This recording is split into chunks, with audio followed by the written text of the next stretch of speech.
Estamos de volta. Promover a prevenção e a erradicação do trabalho escravo. Essa é a conversa de hoje no Melhor e Mais Justo.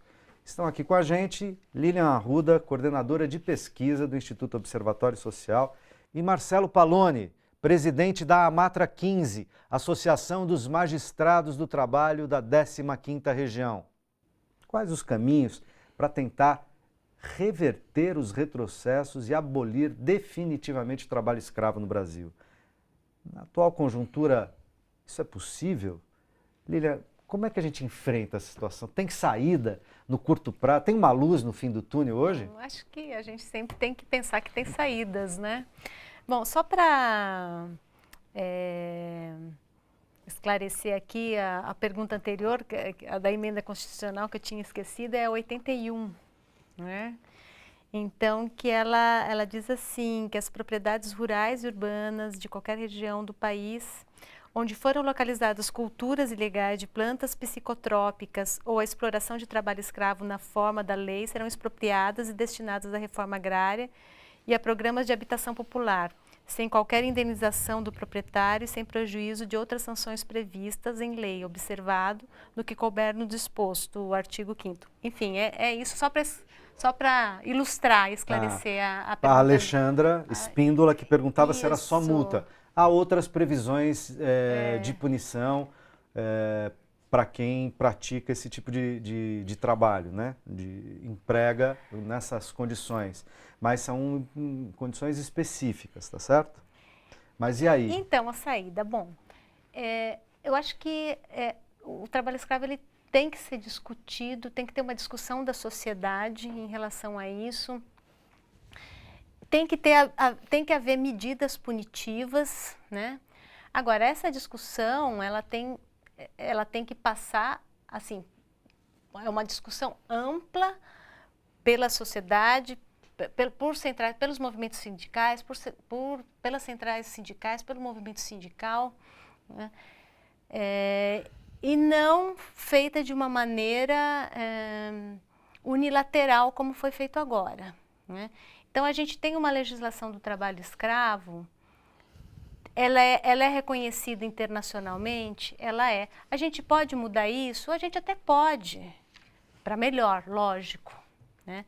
Mas o que foi feito agora, com essa portaria do governo, é que ele mudou um conceito, ele tentou, né? Ainda bem que a Rosa Weber, né? Ele tentou mudar esse conceito para obter votos no Congresso. Isso é lamentável, isso chega a ser até sórdido, se a gente for pensar bem, que ele precisava desses votos no Congresso para se livrar de uma investigação criminal. Então... de certa maneira, trocando vidas, né? Exato. Trocando a liberdade de milhares de pessoas, trocando vidas para tentar salvar a sua própria pele do conjunto de falcatruas e ilegalidades que esse bando tem cometido com provas, com vídeos, com gravações telefônicas, etc. Então, a gente tem essa legislação ela tem que ser mantida ou melhorada, mas se a gente mantiver essa legislação, não só essa emenda constitucional aqui, mas esse conceito de trabalho escravo que está no Código Penal, se a gente mantiver isso, ótimo, né? Outra coisa é a fiscalização que tem sido feita, né, que são os grupos móveis, né, que começaram em 1995, foi no governo Fernando Henrique Cardoso que isso começou, isso foi aprofundado nos outros governos ainda, e se tornou uma política de Estado, né? Então, o que se tornou uma política de Estado? Os grupos móveis. O que são os grupos móveis? São os grupos de fiscalização, que vão até as fazendas, que vão até, né, do Ministério do Trabalho, né? Então, os grupos móveis, eles são muito importantes para combater o trabalho escravo. Então, os grupos móveis, a lista suja e mais esse conceito de trabalho escravo são medidas que formam uma política de Estado e que ela foi continuada foi Fernando Henrique, governo Lula e governo Dilma, com com todas as precariedades que tiveram esses governos no quesito fiscalização, com todos os problemas, mas se criou aqui uma política de Estado que não foi barrada por nenhum governo, ela foi barrada agora. Por um governo de plantão que Exato. que não foi eleito, que não recebeu nenhum voto, que rasgou o programa da chapa na qual foi eleito, tá certo? O Brasil está difícil, né? E isso é reconhecido internacionalmente, né? A gente tem uma experiência aí que é de monitoramento de trabalho escravo e tudo mais. E, bom, as empresas de países da União Europeia, para elas é muito importante saber se elas têm na sua cadeia empresas brasileiras, né? É muito importante para elas saberem se há ou não trabalho escravo nessa cadeia, para fazer as suas compras no Brasil, né? Eu estou aqui, estava dando uma olhada nessa longa lista da lista suja, né, de empresas e empregadores que praticam trabalho escravo, me sopraram aqui no ponto, para dar uma olhadinha aqui na página 4, no quarto item. Não, eu vou repetir o Marcelo aqui, não me surpreende, mas é a JBS. Olha que beleza. A JBS Aves, LTDA, cujo CNPJ é 0819996/0057-72, né? E que o estabelecimento Apanha de Aves fica na Estrada Geral, Antas Gordas, Vidal Ramos, Santa Catarina, né? E ela foi pega escravizando 9 trabalhadores. Só esta empresa da JBS, né? E a decisão administrativa foi proferida em 29/6/2015, quer dizer, há 2 anos atrás. Não estamos falando de 30 anos atrás, 2 anos atrás, agora, né? Então, até as grandes empresas nacionais, essa, por exemplo, e coincidentemente envolvida, né, nos escândalos de corrupção, nos escândalos de formação de quadrilha criminosa com o Executivo Federal, né, essa também, de quebra, pratica trabalho escravo. É uma coisa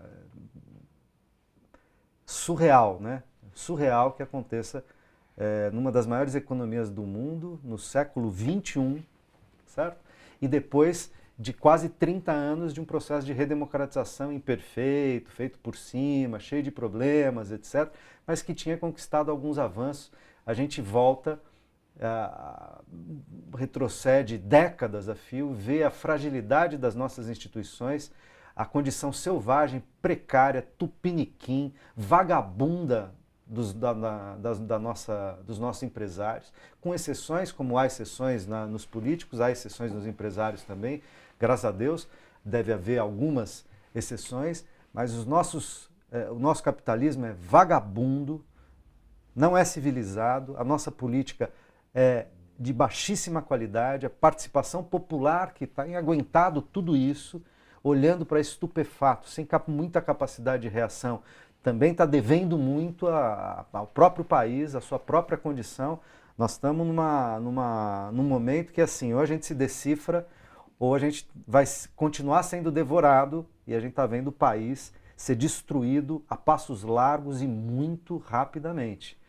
Não dá mais para ficar parado, né? Eu comecei aqui abrindo com uma pergunta dizendo o que dá para fazer então? Dá para sair da letargia, dá para dar nome aos bois, começar a dizer, olha, os nossos políticos, a nossa política institucional, nosso sistema político é uma abominação que precisa ser superada, né? Essa história de que a iniciativa privada é eficiente, é moderna, é civilizada, olha para as nossas grandes empresas, para grande parte das empresas brasileiras, você vai ver, o capitalismo brasileiro e o capitalismo moderno não é civilizado, é predador,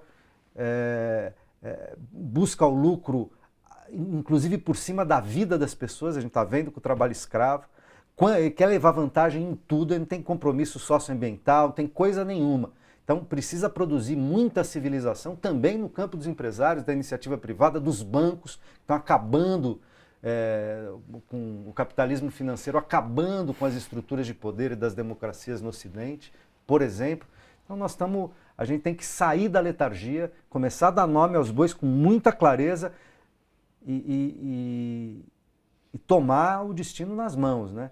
E se o destino do país voltar para as nossas mãos, tiver que enfrentar inclusive o Poder Judiciário, nós temos que enfrentar o Poder Judiciário, o Executivo e o Legislativo. Nós não temos outra saída, ou isso vai se aprofundar. Eu tenho mais perguntas, me desculpem, mas eu tenho ficado indignado demais com essa situação, né? O José Elci, acho que é assim que fala, né, José? Ele diz, só dos latifundiários não quererem a investigação já dá indícios que há trabalho escravo nessas fazendas. É isso mesmo? É, Marcelo? Bom, que há, sem dúvida há, né? Isso tem sido documentado, há vários casos de resgate. De 2005 para cá, em torno de 50 mil trabalhadores foram resgatados pelas forças-tarefas e com apoio do Ministério Público Federal, Ministério Público do Trabalho, Polícia Federal, fiscais do trabalho, né? Então há, isso não tem como negar, sem dúvida há. Isso que se conseguiu resgatar.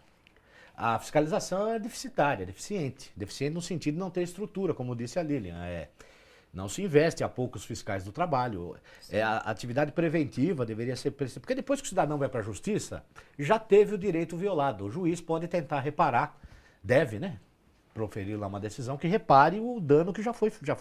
Mas o dano já foi feito. Já foi feito e às vezes... A cultura já está instalada muito antes. E às vezes é reparável, Tuto, porque uma situação aí de trabalho degradante, indigno, pode ter uma marca ali na personalidade, no lado psicológico da pessoa, que é indelével, que não tira mais, que não é? Dependendo do que a pessoa passa ali, aquilo pode, inclusive, trazer um transtorno ali de natureza psiquiátrica, psicológica, então aquilo pode talvez ser reparado financeiramente, mas não resolve. Então, respondendo aí a pergunta, eu também penso assim, se não há o que temer, né, não há por que evitar-se a fiscalização. Alegam alguns, mas tem exagero, teve um local ali que não tinha, isso eu ouvi outro dia numa reportagem que eu não me lembro onde agora, mas porque não tinha a escadinha da cama beliche, pode até acontecer isso, exagero, Tuto, Lilian, o sistema humano de governo, ele é humano, então o juiz é falível, o policial, o fiscal. Claro. Então pode ter ali algum fiscal? Pode, evidente que pode, que tem alguma diferença qualquer com um fazendeiro, isso é possível, eu acho até que acontece. Esse caso da escadinha de subir no beliche pode ter ocorrido, eu não sei se ocorreu, pode. Para isso temos um sistema judicial constituído, então para se inscrever o nome do cidadão na dita lista suja, não é assim, não é o fiscal que vai lá, mas isso tem um processo administrativo que é longo, não é isso, Lilian? Tem. Ele tem que ter uma decisão administrativa que transita em julgado lá, não é tão simples. Ele tem direito de defesa. De defesa ampla e pode depois também ir ao judiciário. Eu já recebi autos de infração, já anulei autos de infração que eu entendi que não eram consistentes, não havia, pelo menos não havia o elemento. Talvez até tivesse ocorrido a situação irregular, mas não foi bem caracterizada. Na dúvida, você tem que decidir em favor de quem está sendo acusado, né? Embora estejamos tratando aqui de direito do trabalho. Então, eu respondendo a pergunta, eu penso assim também. Se não há o que temer, vamos fiscalizar até para que nós não percamos, voltamos a esse assunto, essa boa fama do Brasil, que hoje já não está tanto assim, mas que chegamos a ter. Isso vai ser bom para o bom empresário, para aquele que quer exportar, porque é como a Lilian disse, eles começam, a China melhorou, ainda tem, eu não conheço bem, mas a gente lê alguma coisa, mas eles avançaram enormemente nessa questão, porque a coisa de 15 anos atrás a situação era terrível lá, empresas, países começaram a deixar de importar produtos chineses. Né? E nós vemos hoje até a qualidade do produto chinês, mas eu não estou aqui querendo, mas uma comparação no sentido de que isso aí, Tuto, não é para dividir classes, não. Isso é para modernizar o nosso país. Que tem civilizatório, é isso, gente. Modernização não é ganhar mais dinheiro, não é aumentar a produtividade para aumentar o lucro de quem já ganha muito. produzir civilização e melhorar a condição de vida de todo mundo, né? Das pessoas que não têm. Isso também enriquece, até financeiramente. Não é claro, não de uma maneira que não se divida, mas com todo respeito, eu acho que é absoluta falta de inteligência esse tipo de pensamento predatório mesmo. Um pensamento atrasado. Atrasado, né? porque... Atrasado. Não é? Então... Retrógrado, atrasado, subdesenvolvido, de fato, quer dizer, imaginando que você vai tomar vantagem, aniquilando o outro, fazendo do Estado seu refém, fazendo do Estado seu balcão de negócio, seja de maneira patrimonialista ou... como faz hoje o grande capital financeiro, etc., você comprando a estrutura do poder político. Quer dizer, isso joga contra as possibilidades da humanidade naquilo que ela produziu de melhor, né? E não está acontecendo só no Brasil, aliás, é bom que se diga, né? Isso tem sido um movimento nacional e em alguns lugares estão mais intensificados. O Brasil, digamos que junto com um ou outro país, é o lugar onde é um dos lugares onde esse descalabro de retrocessos tem sido mais intenso. Lilian, o Raul Simões pergunta aqui, dias antes da portaria ser publicada, a do trabalho escravo, André Roston, então chefe da divisão de combate ao trabalho escravo, foi demitido, mas deixou pronta essa lista suja, um cadastro, essa que eu mostrei aqui, um cadastro com nomes de 132 empregadores que mantém funcionários em condição análoga à escravidão. Como evitar que essas demissões políticas aconteçam? Como manter transparência nesses cargos internos dos três poderes? Quem dera eu ter tanto poder assim. E a gente ter essas respostas. Não, né? A própria Secretaria de Inspeção do Trabalho, ela deu um parecer contra a portaria, né? Que a portaria ela cometia muitas ilegalidades, né? Mas mesmo assim, né, o tal do Roston, né, foi demitido e a portaria saiu, né? Mas eu acho assim, tem que ter uma pressão. André Roston. Uma pressão da sociedade civil, né, do movimento sindical, dos movimentos sociais, no sentido de não deixar que aconteça esse retrocesso, né? A gente ainda vive, o Dr. Marcelo ele falou muito bem, né, essa coisa do Brasil ser retrógrado, e é uma coisa que a gente não consegue superar, né? Que a gente ainda tem uma organização de sociedade que é escravista. Então, o que é o emprego doméstico, né? O que é a empregada doméstica? É uma herança disso. O que é o porteiro do prédio? Quer dizer, são os trabalhos manuais, que são os trabalhos que não são intelectuais, que é uma determinada camada da população que faz, né? Aquele trabalho braçal, esse trabalho... E a gente não valoriza isso. A gente é uma sociedade que não valoriza o trabalho braçal, e ele é importante também. E o que é a população carcerária, né? O que é? Ela é considerada um lixo, vamos dizer assim, né? Então, quando as pessoas morrem, que tem 30, 50, 40, 60, ou se tem os massacres dentro desses presídios, ninguém liga. Fala, mas tem que morrer. A gente vive numa sociedade que é essa, que é uma sociedade que tem o resquício lá da escravidão, de uma sociedade escravagista, né? E o que é o presídio? É uma senzala, joga aquele povo lá e pronto. Lembrando que o Brasil já é alguma controvérsia, mas é o terceiro país que mais prende, temos mais de 700 mil presos, sendo que quase metade desses presos estão presos por pequeno tráfico de droga, então são aviões do tráfico, pequeno tráfico. Desses presos, a maioria é mulher, dos presos por tráfico, a maioria é de mulheres que vão proteger seus companheiros, ou são mulas para o tráfico, ou são arrimos da família, porque são abandonadas pelos pais e os filhos têm que criar e acabam em condições degradantes de vida, tendo que aderir ali a fazer a venda, a guarda, etc. do tráfico. Elas estão presas e grande parte, como a prisão pelo tráfico de drogas, você sabe, pelo suposto tráfico de drogas, você sabe, é prisão em flagrante, estão grande parte dos casos, quase 50%, desses 50% dos presos, é feito de gente que não tem processo, não tem trânsito julgado, não tem condenação e está preso. Esse é o Brasil. Agora, Tuto, só uma informação que eu acho importante aqui, que é uma informação até do Observatório Digital do Trabalho Escravo do MPT. Né?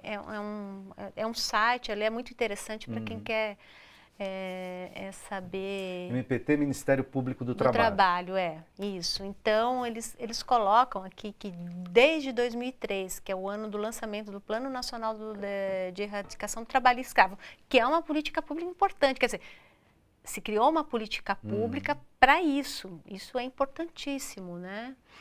Até abril de 2017, então, entre os resgatados do trabalho escravo, 48,7% se declararam pardos, isso usando as tipologias do Instituto Brasileiro de Geografia e Estatística, é o preto e o pardo, né?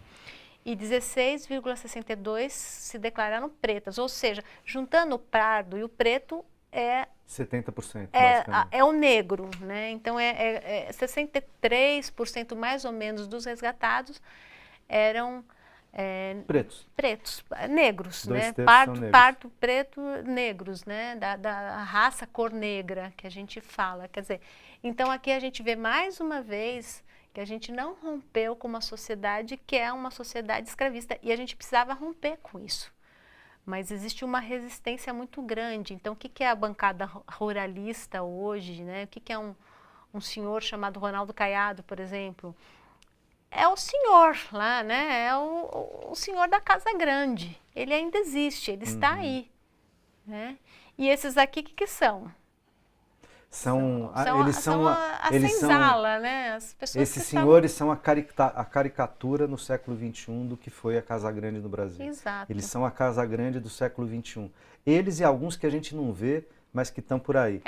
E o racismo institucional e todas essas coisas que a gente não rompeu ainda, precisava romper.